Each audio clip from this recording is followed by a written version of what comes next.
వైఎం6 న్యూస్కి స్వాగతం. New Boinapalli GM Anjaiah Hindu శ్మశాన వాటికకు ఎన్నో సంవత్సరాలుగా స్పష్టమైన హద్దులు లేక ఎన్నో ఇబ్బందులు ఎదుర్కొంటున్నామని, నేడు సరిహద్దులకు శాశ్వత పరిష్కారం చూపడం శుభ పరిమాణమని జిఎం అంజయ్య హిందూ శ్మశాన వాటిక అధ్యక్షుడు కొండల్ యాదవ్, ప్రధాన కార్యదర్శి విజయబాబు తెలిపారు. తేదీ 8 జూలై 2026న తిరుమలగిరి ఎంఆర్ఓ అధికారులు స్థానిక ప్రజాప్రతినిధుల సమక్షంలో అధికారికంగా సర్వే చేసి హద్దులను ఏర్పాటు చేయడం వలన హిందూ శ్మశాన వాటిక కమిటీ సభ్యులు హర్షం వ్యక్తం చేశారు.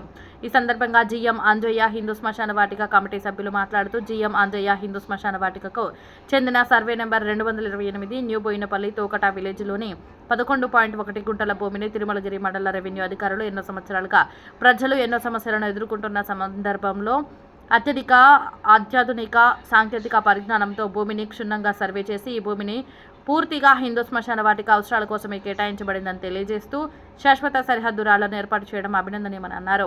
ఈ చారిత్రాత్మకమైన నిర్ణయంతో కంటోన్మెంట్లోని వివిధ కాలనీ బస్తీల ప్రజలు హర్షం వ్యక్తం చేస్తూ రెవెన్యూ అధికారులకు ప్రత్యేకంగా ధన్యవాదాలు తెలిపారు. ప్రభుత్వ భూముల పరిరక్షణ ప్రజల హక్కుల పరిరక్షణ అని పేర్కొన్నారు. ఈ సర్వే కార్యక్రమంలో తిరుమలగిరి మండల రెవెన్యూ అధికారులు, సర్వే సిబ్బంది, స్థానిక ప్రజాప్రతినిధులు, గ్రామ పెద్దలు, జిఎం అంజయ్య హిందూ శ్మశాన వాటిక కమిటీ సభ్యులు తదితరులు పాల్గొన్నారు.